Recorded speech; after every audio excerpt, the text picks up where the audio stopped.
अगं कुठे गेलेलीस? अहो ते शेजारच्या पाटील वहिनी आहेत ना, त्यांच्याकडे गेले होते. दसऱ्यानिमित्त इतके सुंदर दागिने घेतले त्यांच्या मिस्टरांनी, कानातले, हार. तुम्हाला ऑफिसला जायचंय ना? नाही, ते तुला बाय केल्याशिवाय कधी गेलो नाही ना. तुम्ही पण ना. बाय. बाय. नाही ग, सोनं किती महाग झालंय माहितीये ना तुला?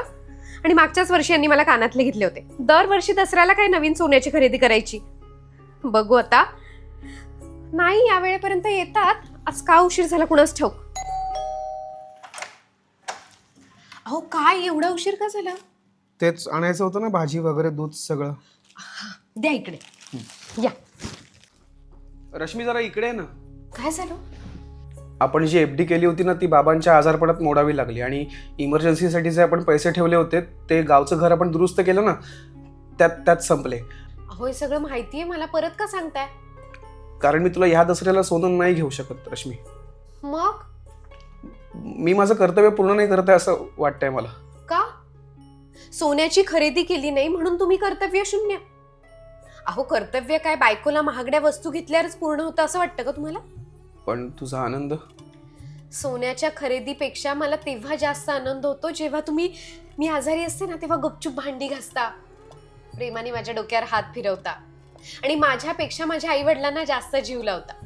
इतर बायका सोनं घालून फिरत असतील, पण मी तर माझ्या नवऱ्याला मिरवते.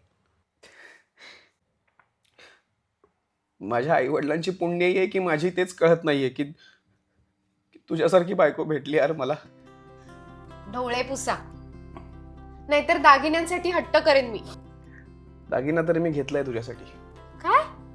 लक्ष्मी आहेस तू माझी. माझ्या लक्ष्मीच्या गळ्याला सोन्याने मढवू शकत नसलो म्हणून काय झालं? तुझ्या पायांना मी चांदीने नक्कीच सजवू शकतो. म्हणजे पैंजण?